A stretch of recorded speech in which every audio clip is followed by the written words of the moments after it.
Bien, hermanos, estudiando la fascinante profecía del Antiguo Testamento, y ya que no todos los estudiosos de las Escrituras están de acuerdo con el significado de la porción del libro de Daniel, no quería concluir este estudio de este pasaje sin traer una evaluación crítica de una de las interpretaciones más populares en los días de la Iglesia evangélica de hoy, y me estoy refiriendo al dispensacionalismo. Este sistema de interpretación se originó a principios del año 1800 bajo la influencia del ministro anglicano llamado John Nelson Darby. En 1827 Darby comenzó a desarrollar la novedosa teoría de que Dios tiene dos pueblos completamente distintos, con los que ha tratado a través de la historia de la redención de dos maneras totalmente diferentes: Israel y la Iglesia. Israel posee bendiciones y destino terrenal, y la Iglesia promesas y bendiciones y destino celestial. En cierto modo podemos situar los orígenes del dispensacionalismo a partir del momento histórico cuando surge esta novedosa doctrina. Y a pesar de que este sistema de interpretación no se circunscribe únicamente al estudio de la escatología, hermanos, es decir, al estudio de las últimas cosas, una de las características predominantes del dispensacionalismo es su marcado interés por esta área de teología sistemática. En 1831, Darby asistió al primer simposio profético en Power Score, el cual ejerció una fuerte influencia sobre él en ese mismo año, hermanos, que publicó algunos escritos sobre temas proféticos.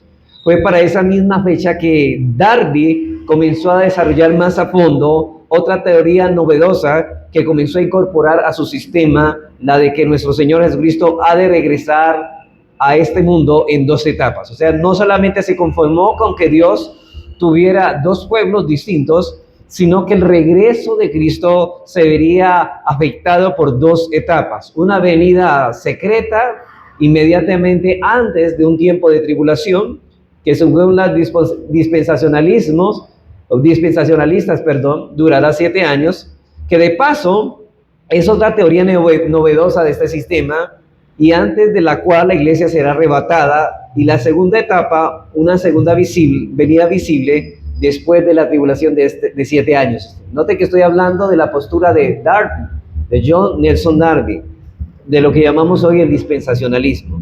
Ahora, hermanos, quiero dejar claro que la Biblia enseña en Primera de Tesalonicenses 4:3 en adelante que la iglesia será arrebatada.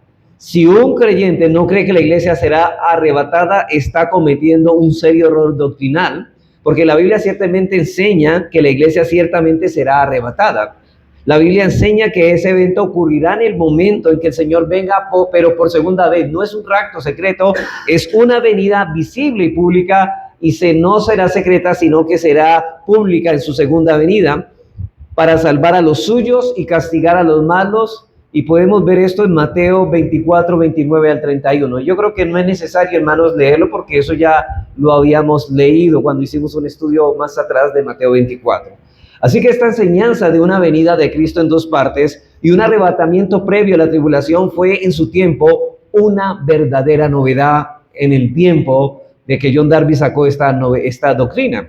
No obstante, esta doctrina y todo el andamiaje del sistema dispensacionalista se hicieron tremendamente populares solamente a partir del siglo XX, gracias a la publicación de la Biblia anotada de Scofield en 1909. Y es interesante, hermanos, que Scofield no era teólogo, no era ni pasó ni siquiera, y escribió una Biblia anotada interpretando hoy a la luz de lo que John Darby dijo. Ahora, ¿quién fue Cyril Ingersoll Scofield? Bueno, fue un abogado y político que fue convertido al Señor en el año de 1879. A los 36 años de edad, luego de una vida muy desordenada, y luego 3 años después fue ordenado para el ministerio. Después, en algún punto de su vida, Scofield conoce a John Nelson Darby y se hace uno de los más devotos seguidores. Y aunque este hombre, hermano, no tenía entrenamiento teológico formal, porque él era un abogado y político, decidió publicar la versión de la Biblia anotada con sus propios comentarios, que muchos tomaron como la interpretación correcta de la palabra de Dios porque lo leían en sus Biblias. De hecho, hermanos, muchas personas creen que el que no cree en el rapto secreto es un hereje, pero porque han leído no la Biblia, sino las anotaciones de Scofield, que no es la interpretación correcta. Es decir, de haber publicado Scofield sus notas en un libro aparte, muy probable no hubiese tenido el impacto tan grande que tuvo la Biblia anotada en el pueblo evangélico en general. Por eso encontramos que casi todo el mundo cree en el rapto secreto debido a esta Biblia anotada de Scofield, que tomó toda su andamiaje de enseñanza de John Darby. Ahora bien, lo que deseo en esta tarde, hermanos, es mirar la enseñanza del dispensacionalismo. Obviamente estamos hablando de las 70 semanas, ¿no? Pero yo quiero primeramente, vamos a preguntarnos, a responder a dos preguntas. Yo creo que solamente vamos a responder, me voy a dedicar esta tarde solamente a responder la primera, y la segunda la responderemos el domingo próximo, si Dios permite. La primera es, ¿cuál es la enseñanza esencial del dispensacionalismo? ¿Cuál es la enseñanza esencial del dispensacionalismo? Y a la vez que respondemos, cada una de las enseñanzas las vamos refutando a la luz de las Escrituras, que no es así como ellos enseñan. Y en segundo lugar, vamos a mirar cómo interpretan ellos las profecías de las 70 semanas de Daniel. Es decir, basados en lo que ellos enseñan y en la refutación del dispensacionalismo, después del domingo próximo vamos a responder cómo interpretan los dispensacionalistas la enseñanza de las 70 semanas de Daniel. Pero antes de pasar a responder estas preguntas, quisiera traer una nota de cautela, y solo el Señor sabe cómo he suplicado, y aún he pedido a otros hermanos que oren para presentar esto con gracia. Yo creo que si hay algo debemos tener, hermanos, es humildad. Yo creo que de muchos nosotros creíamos estas cosas en una vida cristiana anterior, cuando veníamos del carismatismo, creíamos en eso. Y hay muchos hombres de Dios que aman su palabra. Por ejemplo, el pastor John MacArthur, él ama la palabra de Dios, pero tristemente es dispensacionalista. Y ellos aman su obra, pero son dispensacionalistas. De hecho, yo mismo fui dispensacionalista en un tiempo. Y lo que haré entonces es refutar con celo santo. Yo no voy a atacar personas aquí, porque Dios no nos llamó a atacar personas. Nos mandó fue a corregir doctrinas y a decir que está bien y que está mal, a la luz de la palabra, no a la luz de nuestro propio criterio. Así que lo que haremos es rebatir con celo santo lo que entendemos que es un error doctrinal, porque es necesario por el bien de nuestras almas. Así que vamos a ver en primer lugar las características esenciales del dispensacionalismo, y luego veremos cómo interpretan ellos la profecía de las 70 semanas. Así como decíamos, solamente vamos a mirar las características esenciales del dispensacionalismo. Vamos a ver cómo van las posturas y las rebatimos, las refutamos. Hermanos, el dispensacionalismo es básicamente un sistema de interpretación bíblico que divide el programa de Dios en la historia de la redención en 7 dispensaciones. Usted ha escuchado la dispensación adámica, la dispensación noética, la dispensación abrahámica, 7 dispensaciones hasta llegar al Nuevo Testamento.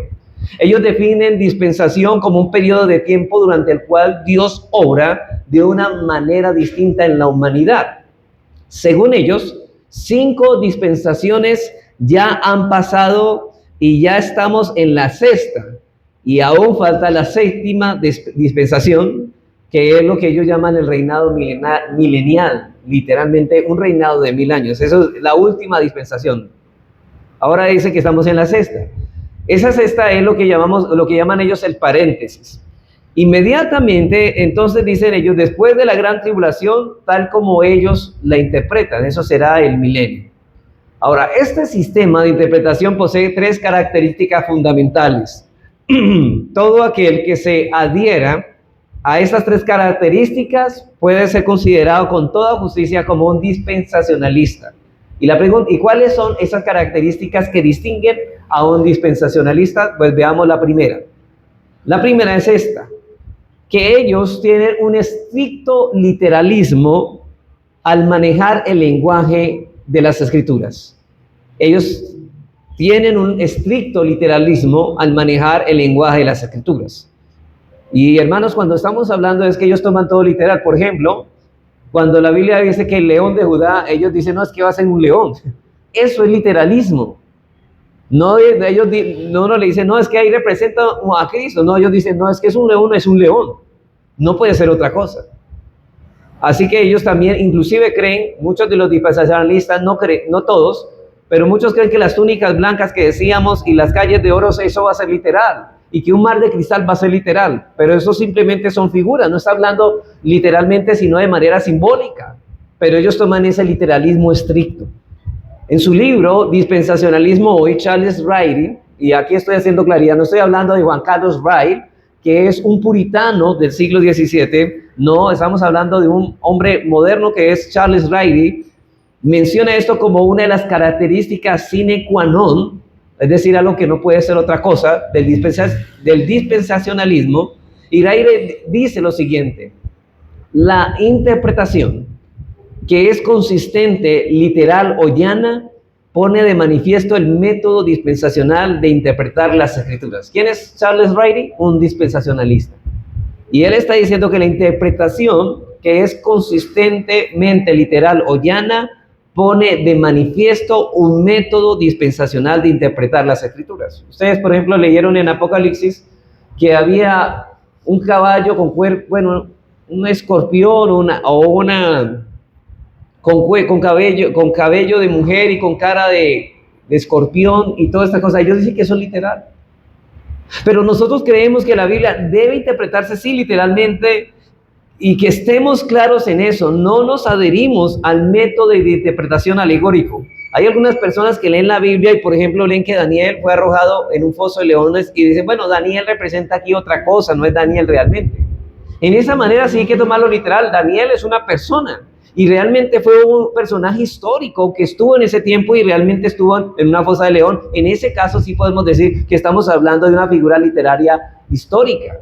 Pero para nosotros Daniel no representa nada. Daniel es Daniel y fue un hombre que se llamó Daniel y que lo arrojaron a un foso de leones, de animales con 4 patas que rugen y que muerden. Nosotros creemos, hermanos, que el método literal de interpretación, pero noten que hablamos de un estricto literalismo. El problema no es que debemos interpretarlo literal. El problema es que hay un estricto literalismo al manejar e interpretar lo simbólico como si fuera literal. Al manejar el lenguaje de las escrituras, entonces debemos determinar su significado por la misma escritura. En otras palabras, la Biblia se interpreta a sí misma. El problema del dispensacionalismo es que parte de su presunción le asigna un significado a la palabra. Para él es el sentido único, el sentido normal que podemos darle. Aquí vamos a entrar en uno de los más grandes problemas del dispensacionalismo. Por ejemplo, según ellos, cuando la Biblia habla de Israel, siempre significa el pueblo que desciende de Abraham, el pueblo físico de Israel. Por lo tanto, cuando ellos leen una profecía que dice Israel, de inmediato ellos arguyen que donde dice Israel debemos leer lo que el pueblo terrenal es y no otra cosa. Es decir, si nosotros vemos a Israel, ¿qué quiere decir? Al Israel terrenal, los descendientes físicos de Abraham. A eso nosotros respondemos que ciertamente donde dice Israel debemos leer Israel, sí. Pero ¿cuál es el alcance de ese nombre? ¿Se refiere únicamente y siempre a los descendientes físicos de Abraham y nada más que eso? Bueno, yo creo que no. Debemos darle a esa palabra el mismo significado que el Nuevo Testamento le atribuye. O sea, recuerden, hermanos, que el Antiguo Testamento es interpretado a la luz del Nuevo Testamento. Y vamos a mirar si el Nuevo Testamento interpreta que Israel es la iglesia, entonces no tenemos ningún problema decir que la manera correcta es que Israel o la iglesia es el Israel del Nuevo Pacto.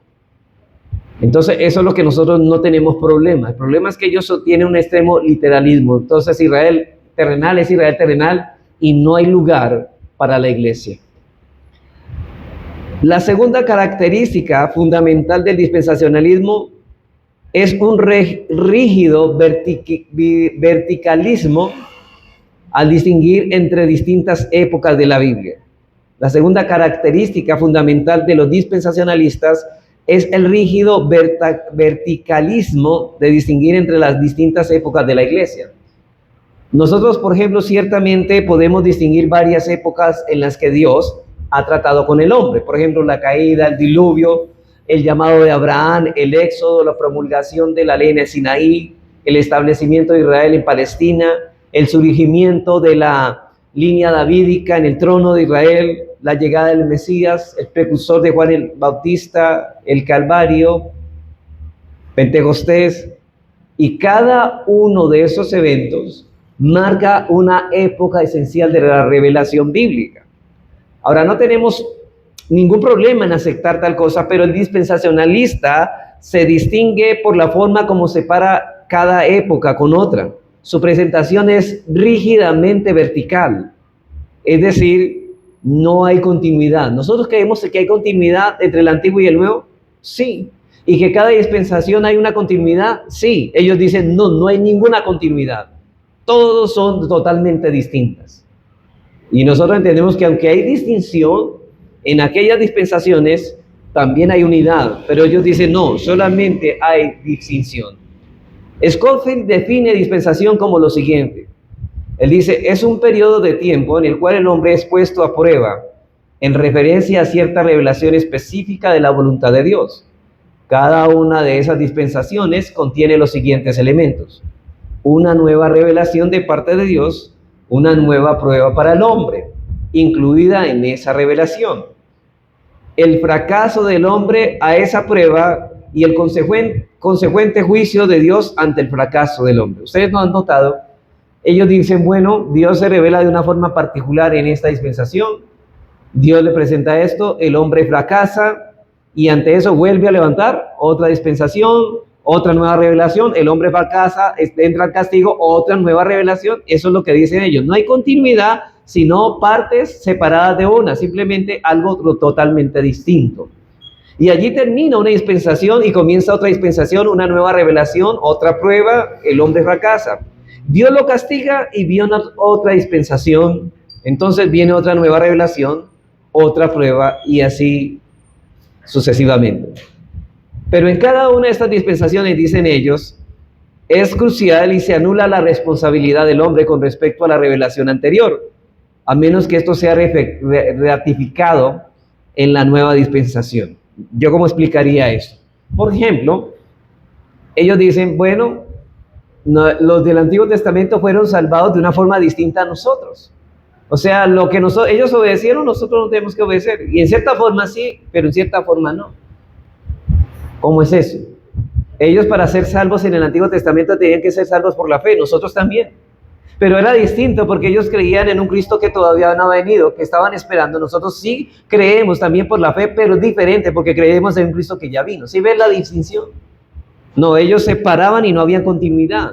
De modo que el dispensacionalismo destruye en la práctica la unidad orgánica de las Escrituras. Nosotros sabemos que la revelación bíblica ha ido progresando de época en época, pero siempre guardando una unidad orgánica. Todos los hombres a través de la historia han sido salvados por la fe y por medio de la gracia.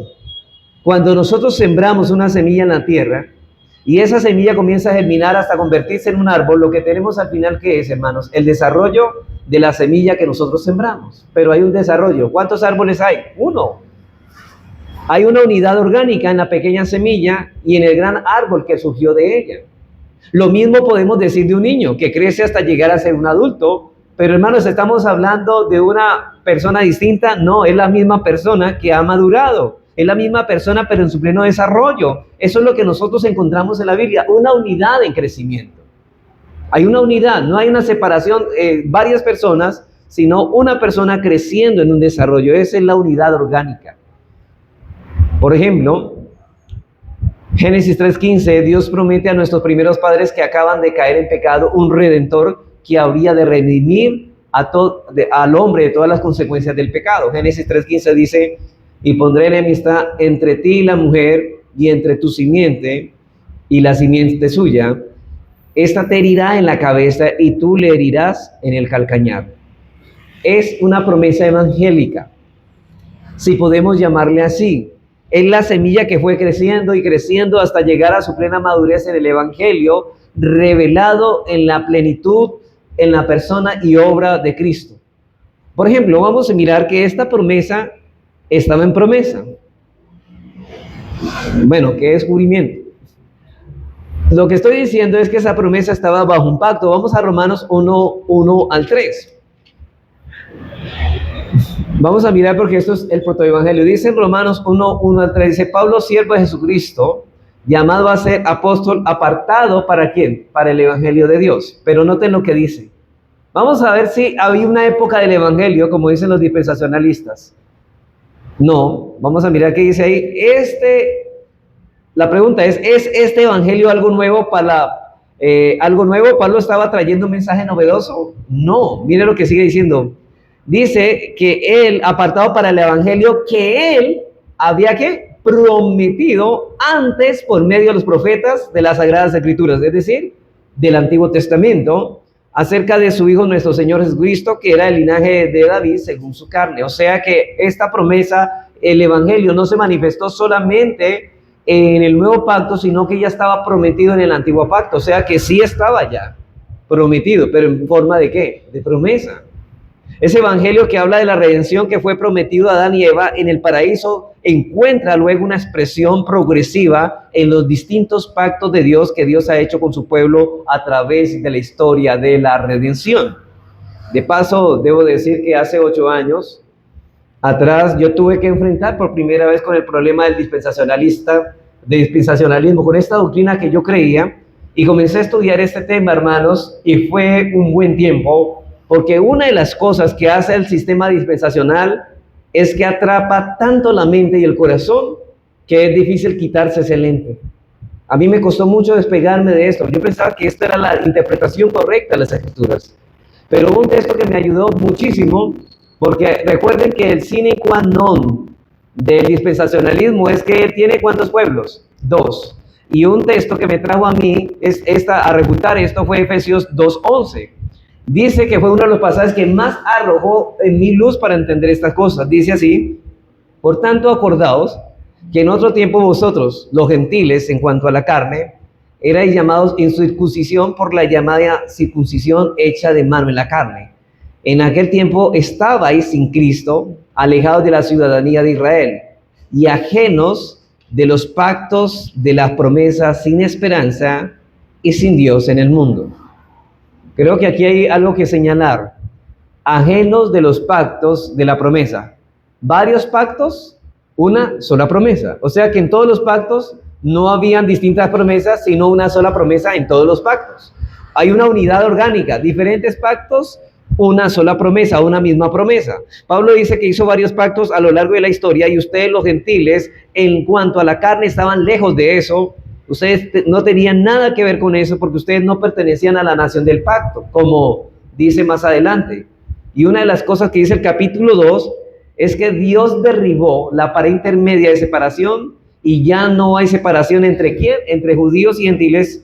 Por tanto, uno como el otro forman el pueblo del pacto. ¿Y cuántos pueblos tiene Dios?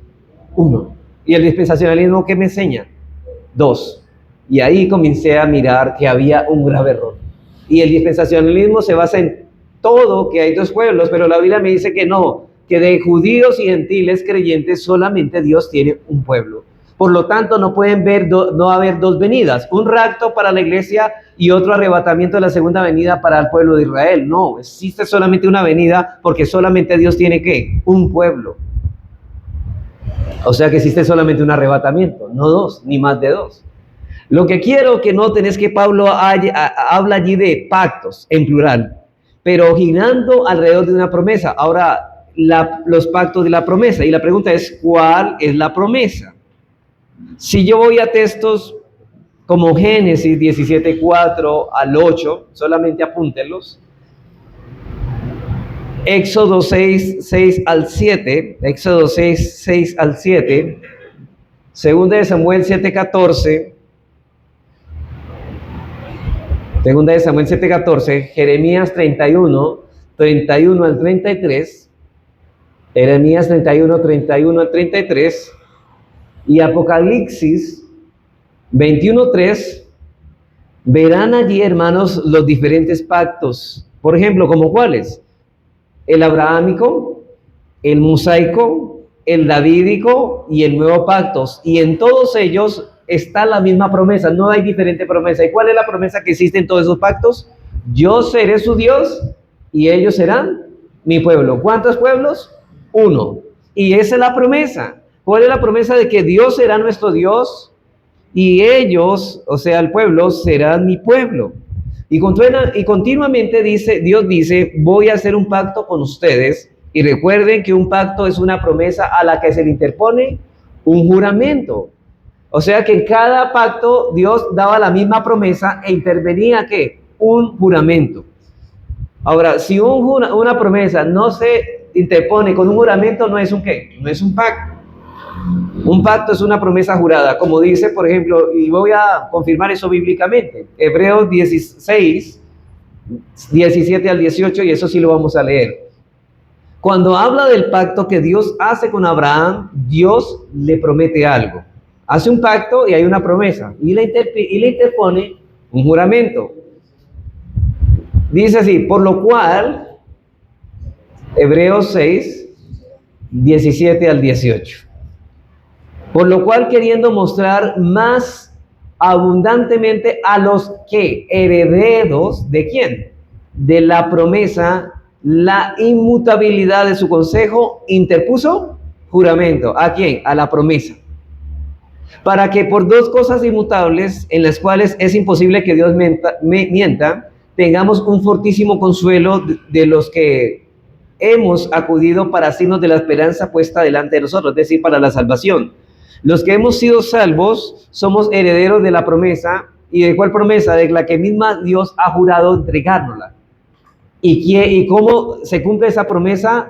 Siendo miembros del pacto. ¿Cómo somos poseedores de la promesa? Siendo miembros del pacto. Así que Dios promete y jura. ¿Pero qué es lo que promete en cada uno de esos pactos? Yo seré su Dios y ellos serán mi pueblo. Siempre va a estar esto. Por eso es que en Apocalipsis 21:3, cuando llegamos al clímax o a la consumación de la obra redentora, ¿qué tenemos allí? Bueno, miren lo que dice en Apocalipsis 21:3. Dice, y oí una gran voz del cielo que decía, he aquí el tabernáculo de Dios con los hombres, y Él morará con ellos. Y note cómo termina la historia. Y ellos serán su pueblo, y Dios mismo estará con ellos como su Dios. Otra vez la misma promesa. Y lo que el Señor le prometió a Abraham en Génesis 17 va a seguir corriendo con una línea a través de toda la Escritura para tener su cumplimiento final en el momento en que el tabernáculo de Dios descienda y Dios venga a habitar con nosotros y nosotros con Él. Ahora son varios pactos girando alrededor de la misma promesa esencial. Así que el verticalismo rígido de los dispensacionalistas no le permite ver ese principio unificador, porque en cada dispensación se anula lo anterior, a menos que sea confirmado en la nueva, según ellos. O sea que esto echa a tierra la unidad orgánica del pueblo de Dios a través de la historia, la revelación y la misma promesa. Echa a tierra la promesa, porque la promesa está en todos los pactos, en todas las dispensaciones, podríamos decir. Ahora, es necesario, hermanos, explicar esto. Nosotros no creemos que hay 5 ni 7 dispensaciones. Para nosotros solamente hay 2 dispensaciones. Es el antiguo pacto y el nuevo pacto. No existen más, porque eso es lo que la Biblia nos enseña. En el antiguo pacto el evangelio es prometido, en el nuevo pacto el evangelio es manifestado y cumplido. Ahora, ¿qué decimos nosotros? Que es al revés, que la Biblia enseña lo contrario, que cada época lo anterior siga lo vigente, a menos que Dios lo anule. Si no ven esto, ustedes van a ser dispensacionalistas. Por ejemplo, nosotros sabemos que hay una unidad entre el pueblo del antiguo pacto, pero hay cosas que dejaron de ser. Por ejemplo, la administración, por ejemplo, de los sacrificios de animales, eso pasó. ¿Ven la diferencia? Viene una época y una nueva revelación nueva de Dios. Lo anterior sigue vigente porque Dios no ha cambiado, a menos que Dios mismo anule que es diferente. Por ejemplo, veamos la ley moral del Antiguo Testamento. Ahora en el Antiguo Testamento. El segundo mandamiento, dice Dios que no te harás imagen de lo que hay arriba en el cielo, ni en la tierra, ni debajo de las aguas, no te postrarás en ellas, ni te inclinarás. Esa es la forma, ¿cierto? Porque el pueblo del antiguo pacto, antiguamente, ¿cuál era la tendencia de los hombres en la idolatría? Hacer imágenes. Pero ahora no tenemos tanto ese problema. Ahora, pero el mandamiento sigue vigente, sí, pero de otra forma. Es decir, que no debemos tener otra cosa en la cual nosotros repose nuestra confianza y dependencia, porque eso sería tener a otra cosa como nuestro Dios y es idolatría. El principio sigue siendo el mismo. Pero lo que estamos diciendo ahí en ese mandamiento, la esencia es que debemos adorar como Dios manda, ¿cierto? ¿Cómo adoraban en el Antiguo Testamento? Con sacrificios, con un sacerdocio levítico. ¿Cambió esa forma de adorar? Sí. ¿Pero cambió el mandamiento? No, seguimos adorando como Dios manda, pero sí, Dios cambió la forma en que adorásemos. Ahora bien, en eso es lo que nosotros vemos la diferencia. Así que Dios no ha cambiado a menos que Dios anule, eso es diferente. Por eso es que ustedes ven que el día de hoy no guardan el día del Señor. ¿Sabe por qué la gente no guarda el día del Señor? Eso era del antiguo pacto. Ellos no entienden que el mandamiento sigue vigente. ¿Qué es lo que cambió? ¿El mandamiento o la forma del mandamiento? La forma más el mandamiento sigue vigente.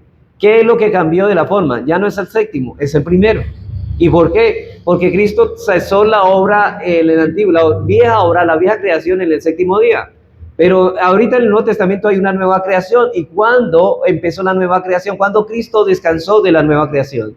El primer día de la semana, cuando resucitó. ¿Cuándo vino el Espíritu Santo sobre toda carne? El primer día de la semana, y ahí se inauguró la iglesia. Así que hay un cambio de día, porque hay una obra en el cual el Señor reposó. En el antiguo reposó el séptimo, en el nuevo Dios reposó de la obra redentora el primero. Pero ¿debemos guardar un día? Sí. Por eso es que esas personas no guardan el día del Señor. ¿Por qué? Porque eso es del Antiguo Testamento, eso no pertenece a la iglesia, eso es para otra dispensación, dice ellos. Y ya con eso resuelven el problema. Pero Dios sigue siendo el mismo y sigue considerando el adulterio como pecado, sigue considerando el robo como pecado, el homicidio como pecado. Dios no ha cambiado en su carácter moral, Él sigue siendo el mismo. Pero ¿sabe quiénes son los que enseñaron a que el día de Dios, el día del Señor no debe ser guardado? Los dispensacionalistas. Cuidado, hermanos.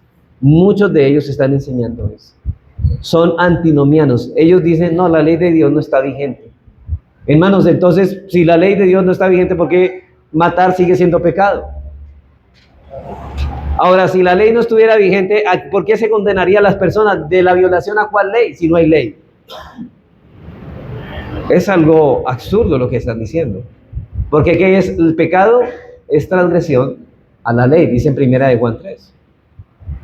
La tercera característica fundamental de este sistema, estoy hablando del dispensacionalista, es una separación radical en la comunidad de redimidos revelada en las Escrituras. La tercera característica fundamental de este sistema es una separación radical en la comunidad de los redimidos revelada en las Escrituras. Una lectura, hermanos, rápida de la Biblia permite ver que a través de la historia de la redención, Dios ha tratado con dos comunidades de redimidos. En el Antiguo Testamento, Israel, y en el Nuevo Testamento con la iglesia. Sin embargo, hay que tener en claro que hay una unidad orgánica. Y ciertamente la iglesia e Israel no son idénticos. Israel es Israel y la iglesia tiene características que son peculiares de la iglesia. Pero la pregunta es, ¿cuál es la relación que existe entre ambas comunidades? ¿Existe alguna conexión orgánica entre Israel y la iglesia? ¿O son dos cosas completamente distintas y separadas? Los dispensacionalistas responden que son dos líneas paralelas que nunca se juntan. O sea que en el plan de redención la iglesia y Israel van juntas, pero van al lado de la otra, pero nunca se juntan. Son líneas paralelas que permanecerán eternamente separadas la una de la otra, como alguien ha dicho. Algún dispensacionalista dijo esto. La premisa básica del dispensacionalismo es que hay dos propósitos de Dios expresados en formación de dos pueblos que mantienen sus distinciones a través de la eternidad. Hermanos, sin ánimo de ser irreverente, yo no me quiero burlar de la enseñanza de esto, pero es que hay algo absurdo de ellos. Lo que estábamos, hermanos, diciendo es que los judíos, ¿sabe qué es lo que están diciendo ellos? Los judíos vivirán en su barrio y nosotros en el nuestro. Son dos cosas completamente diferentes. De hecho, algunos dispensacionalistas enseñan que el reino de 1000 años que ellos creen, porque nosotros no creemos tal cosa, es que Israel va a estar viviendo en la tierra y la nueva Jerusalén, note esto, según ellos, esa ciudad en forma de cubo es literal. O sea, ellas dicen, no, esa ciudad va a ser literal, es de cubo, un cubo flotante. Y que ese cubo va a estar flotando en la tierra y que los que están en ese cubo nunca van a bajar a la tierra para no contaminarse. Pero que Dios trata con el pueblo del cubo de una manera distinta al pueblo de la tierra. Así que la iglesia en un lado e Israel en el otro. Y aclaro, muchos dispensacionalistas creen eso, pero muchos, y a mí me costaba decir, hermano, pero ¿cómo vamos a vivir en un cubo de oro? La verdad, eso es una figura. De hecho, nosotros ya dijimos que ese cubo dice que tiene las puertas que representan ¿a quién? A las 12 tribus de Israel, o sea, los escogidos de Israel, y que tiene 12 cimientos, los cuales son los 12 apóstoles. ¿Qué significa eso? Los escogidos del nuevo pacto. O sea que esa ciudad, dice, está conformada por los creyentes del antiguo pacto, por los judíos y por los gentiles que han creído, y los dos no son dos pueblos, sino un solo pueblo, porque hay una sola ciudad que se llama la Jerusalén amada. Es simbólico, no es literal. Si ven el superliteralismo que utilizan ellos, el literalismo estricto. Ahora, lo que todos sí creemos es que estas dos comunidades son distintas, completamente distintas, y esta es una de las características más singulares del dispensacionalismo. Nunca, hermanos, antes la iglesia dudó que muchas profecías del Antiguo Testamento concernientes a Israel se estuviesen cumpliendo hoy en la iglesia, que es el Israel del nuevo pacto, y eso nunca dudó la iglesia, hermanos. ¿Sabe hasta cuándo la iglesia creyó que Dios tenía solamente un pueblo? Hasta que llegó John Darby, hasta que el dispensacionalismo vino. Lewis Sperry Chafer, que es uno de los renombrados teólogos dispensacionalistas, dice lo siguiente en su obra El Reino, en su obra y la profecía. Dice, la teología protestante, y él mismo reconoce esto, la teología protestante ha enseñado generalmente que todas las promesas del reino y aún el gran pacto davídico se ha cumplido en y a través de la iglesia. Él reconoce que eso ha sido así. Por eso ellos consideran a sí mismos como aquellos que han descubierto la nueva novedad que la iglesia de Cristo no vio en siglos. Pero eso es lo que la iglesia de Cristo ha creído a través de las edades, hermanos. El pacto davídico y muchas de las promesas de Dios para Israel en el Antiguo Testamento se están cumpliendo, ¿sabe cómo? Hoy en la iglesia. Hoy en la iglesia se están cumpliendo todas las promesas que es el Israel espiritual de Dios. ¿Se acuerdan cuando nosotros leíamos las promesas del nuevo pacto en Jeremías 31-32? Dice, para la casa de Israel y para la casa de Judá. Si vemos el Nuevo Testamento, ¿en quién se cumplió esa profecía de Jeremías 31 al 33? En la iglesia. Porque la iglesia son los que la ley de Dios ha sido escrita. Dice que todos conocerán a Dios. Toda la iglesia conoce a Dios y les serán perdonados sus pecados. También dice eso. Eso ha sido cumplido en la iglesia. Por lo tanto, la iglesia es el Israel y la casa de Judá, ¿de quién? Del nuevo pacto. Pero a pesar de eso, los dispensacionalistas insisten que las promesas del antiguo pacto son únicas y exclusivamente para los descendientes físicos de Abraham, es decir, a los judíos. Más aún, los dispensacionalistas dicen que la iglesia no aparece en ninguna profecía del Antiguo Testamento. ¿Ustedes sí creen eso? Hermanos, ¿de quién estaba profetizando Jeremías 31 al 33? De la iglesia. Porque estaba diciendo que yo escribiré la ley en sus corazones. ¿De qué está hablando? De la regeneración. ¿Acaso, hermanos, para ser cristiano no tiene que ser uno regenerado? ¿Acaso para entrar en el reino de Dios y ser cristiano no tiene que Dios escribir su ley en nuestro corazón? ¿Acaso para ser parte de la iglesia no tenemos que ser perdonados? Pero los dispensacionalistas no entienden así. La iglesia, según los dispensacionalistas, es un paréntesis que Dios introdujo en el programa del reino judío profetizado en el Antiguo Testamento. O sea que Dios está lidiando con Israel.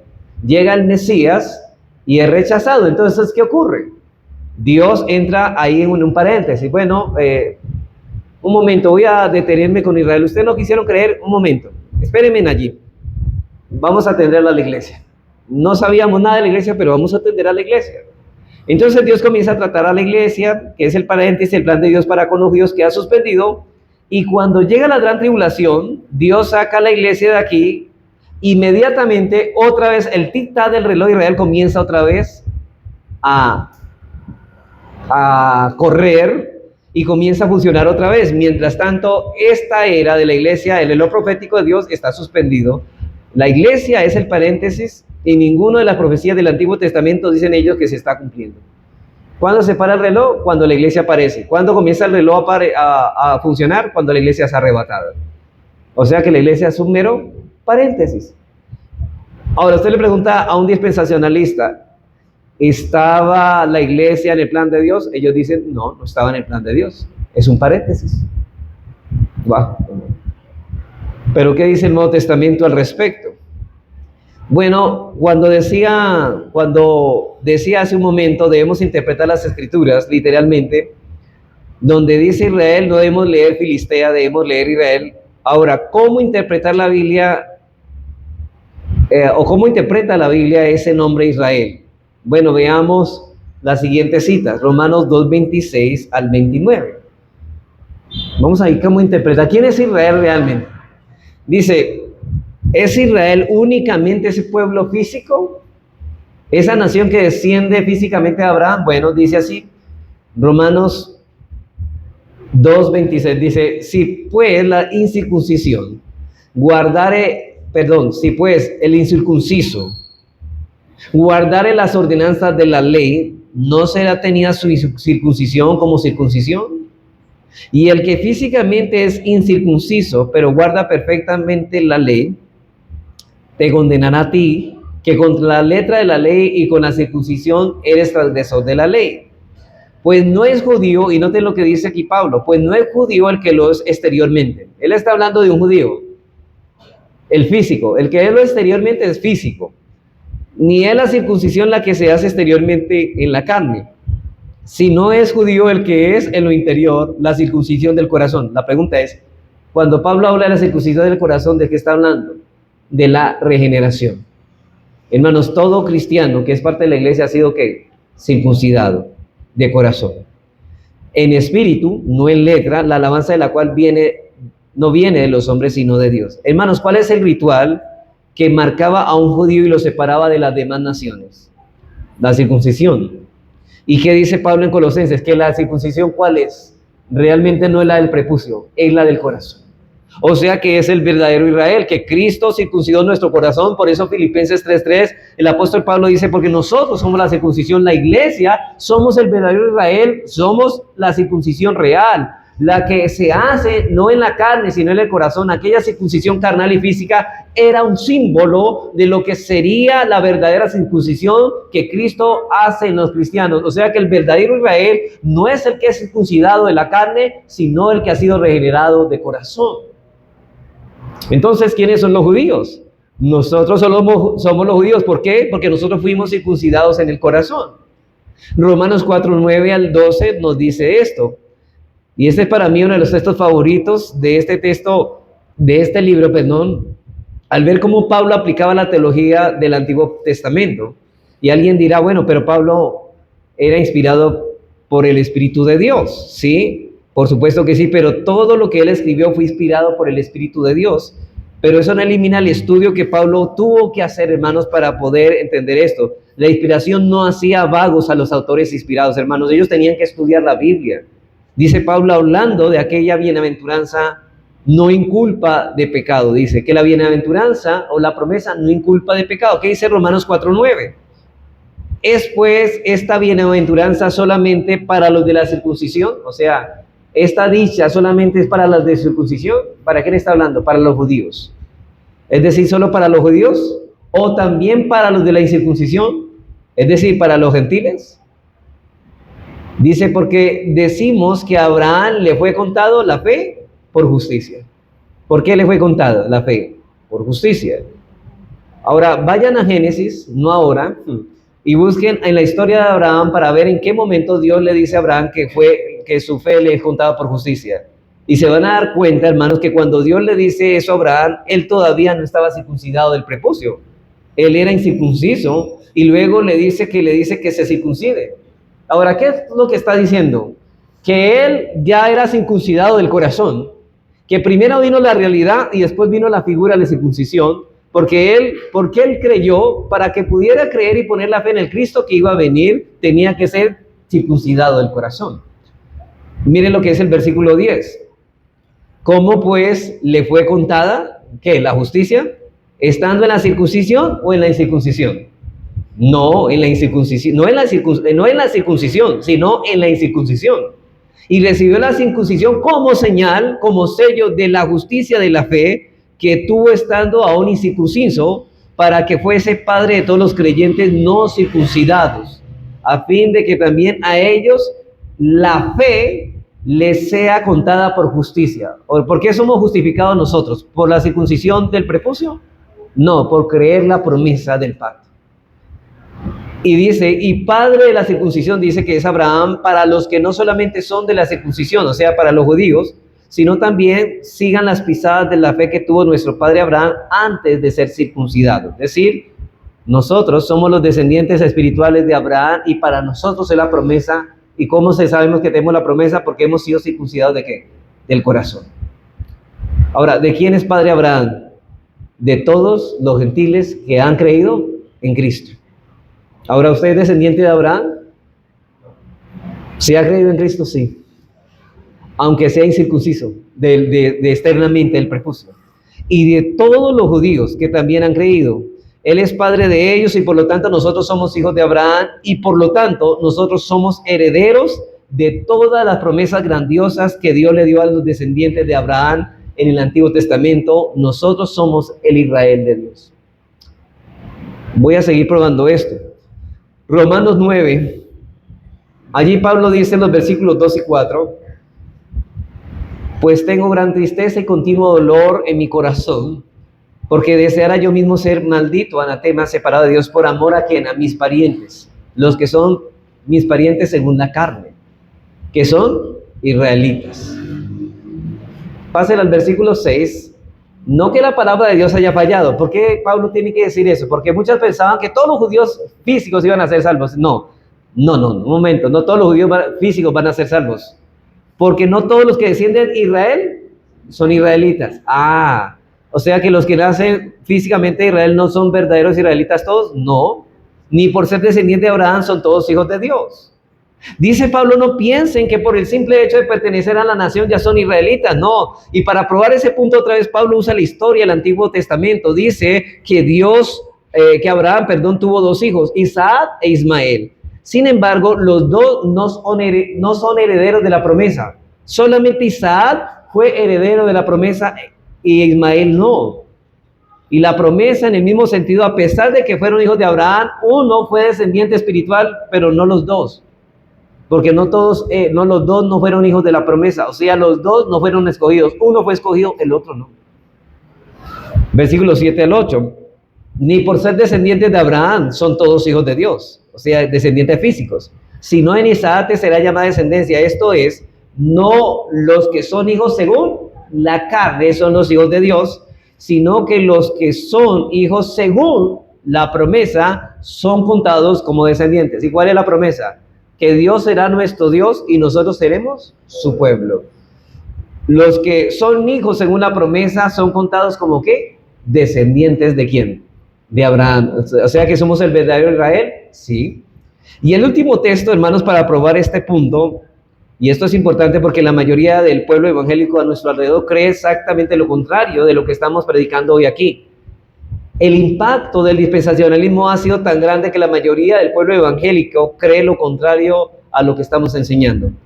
Hermanos, muchos no saben tristemente que esa teoría dispensacional es algo relativamente nuevo. Eso no es lo que la Iglesia de Jesucristo ha creído por siglos. Ahora, debo aclarar que la doctrina no es veraz por ser antigua, como tampoco podemos decir que una doctrina es errónea por ser novedosa, pero una doctrina es correcta si es bíblica, pero esta doctrina del dispensacionalismo no es bíblica. Ahora, cuando ustedes escuchen que alguien descubrió algo que nadie vio en 19 siglos de cristianismo, pónganse en guardia, hermanos, porque probablemente sea una enseñanza incorrecta. Porque el Espíritu Santo está obrando en la iglesia. Por ejemplo, en Gálatas 3:13, miren lo que dice. Vamos a mirar esto a la luz de la Escritura. Estamos refutando el dispensacionalismo. Cristo nos redimió de la maldición de la ley, hecho por nosotros maldición. porque está escrito: maldito todo aquel que es colgado en un madero, para que en Cristo Jesús la bendición de Abraham alcanzase a los gentiles, a fin de que por la fe, por medio de la fe, recibiésemos la promesa del Espíritu. Otra vez, la promesa fue por medio de la fe, no de la circuncisión del prepucio. Ahora Pablo va a explicar cómo es eso. Ahora bien, versículo 16. Ahora bien, a Abraham fueron hechas las promesas y a su simiente. No dice y a sus simientes como si hablase de muchos, sino como de uno, y a tu simiente, el cual es Cristo. Ahora, si las bendiciones son en Cristo, ¿quiénes disfrutan de las bendiciones de Cristo? Los que han creído en Cristo porque están unidos a Él.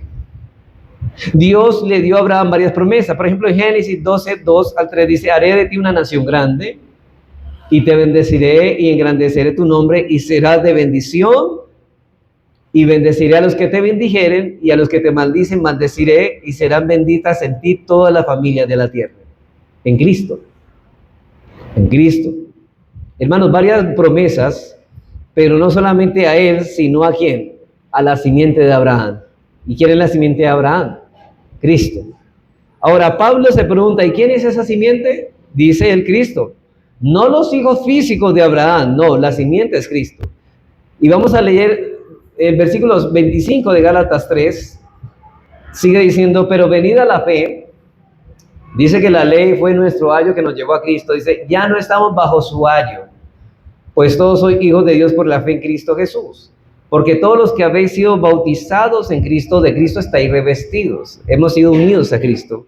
Ya no hay judío ni griego, no hay esclavo ni libre, no hay varón ni mujer, porque todos vosotros sois uno, no dos, uno en Cristo Jesús. Hablando de judío y griego, ya no son dos, uno. Y si vosotros sois de Cristo, note lo que dice: ciertamente linaje, descendencia de Abraham soy, y heredero según la promesa. O sea, somos el Israel. ¿Cuántos pueblos hay? Uno. Ahora, ¿a quién fue dada la promesa? A Abraham y a su simiente. ¿Y quién es su simiente? Cristo. ¿Y dónde estamos nosotros por la fe? En Cristo, y por lo tanto somos esa simiente espiritual y herederos de Dios según la promesa, porque estamos en el quien es depositada las promesas, en Cristo. Por eso es, hermanos, que el Nuevo Testamento se enseña con toda claridad que muchas de las promesas del Antiguo Testamento que prometían cosas a Israel se están cumpliendo ahora en la iglesia. Todo lo que prometían a la casa de Israel y a la casa de Judá se cumplían ¿en quién? En el nuevo pacto, en la iglesia solamente, donde hay creyentes judíos y creyentes gentiles, siendo solo un pueblo. Recuerde que antes decíamos que los dispensacionalistas, la iglesia no aparece en las páginas del Antiguo Testamento para ellos, que ninguna profecía del Antiguo Testamento tiene que ver con la iglesia, porque allí dice Israel y tienen que ser descendientes físicos de Abraham. Ahora, ¿pero qué dice el Nuevo Testamento? Hechos 3:24. Hechos 3:24 dice: y todos los profetas, desde Samuel en adelante, cuantos han hablado también han anunciado estos días. ¿Qué? Desde Samuel en adelante, estos profetas que estaban anunciando estos días, ¿cuáles días? Los días de la iglesia. O sea que la iglesia sí estaba en el Antiguo Testamento, sí estaba siendo profetizada. ¿Qué dicen los dispensacionalistas? En el Antiguo Testamento nunca se habla de la iglesia, aquí dice que sí. Y él está hablando aquí después de Pentecostés, cuando ya la iglesia estaba funcionando y predicando. Y aquí está hablando Pedro. Y dice: y todos los profetas han anunciado estos días. ¿Cuáles días? Los que están viendo la iglesia siendo inaugurada en el día de Pentecostés. Ustedes todos aquí conocen lo que pasó cuando se inaugura la iglesia en el día de Pentecostés, que el Espíritu Santo descendió, los apóstoles y los discípulos comenzaron a hablar en otras lenguas. Algunas personas que estaban allí dijeron en Hechos 2:14: estos están borrachos. ¿Y qué les dice el apóstol Pedro? Ahí en el versículo 14: entonces Pedro, poniéndose en pie con nosotros, alzó su voz y les habló diciendo: varones judíos y todos los que habitáis en Jerusalén, esto os sea notorio, y oíd mis palabras, porque esto no están ebrios, como vosotros suponéis. Ahora yo debo aclarar, hermanos, no tenía la borrachera del Espíritu Santo como muchos enseñan hoy, no está hablando de eso, puesto que es la hora tercera del día. Y recuerden, hermanos, que es más o menos las 9 de la mañana, porque los judíos comenzaban a contar las horas a partir de las 6 de la mañana. Dice, sigue diciendo, dice, ¿cómo explica Pedro esto? Bueno, más esto es lo dicho por el profeta Joel. Mire que él habla de que lo que está pasando, la inauguración de la iglesia, ¿cómo fue? ¿Con quién fue profetizado? Por un profeta del Antiguo Testamento. En este caso, ¿quién? Joel. Y dice que en los postreros días, dice Pedro, Dios derramaré mi espíritu sobre toda carne, y vuestros hijos y vuestras hijas profetizarán. Hermanos, pero los dispensacionalistas son más atrevidos. Dice, esto todavía no se ha cumplido. ¿Qué tal, hermanos? Insisten que esa profecía no se... ¿Sabe qué? Le están diciendo, no, eso se cumple en el día del reino milenial. Eso no ha pasado. Pero, hermanos, y ellos dicen que es una ilustración. Pero esto fue lo que profetizó Joel, esto es lo que ustedes están viendo, es un cumplimiento, dice Pedro, de lo que Joel profetizó, y él dice, se está cumpliendo, no se va a cumplir, ya se está cumpliendo, cuando Pedro en ese momento estaba viendo las señales manifestadas del Espíritu sobre toda carne, y se está cumpliendo, dice Pedro, ahora en la iglesia. Hechos 15, del 2 al 18, voy terminando. Aquí tenemos el concilio de Jerusalén. Algunos estaban inquietos que se predicara el evangelio a los gentiles y no entendían todavía lo que estaba pasando. Y dice el versículo 12 al 18, recuerden, hermanos, que Pedro, Pablo y Bernabé fueron predicando a los gentiles.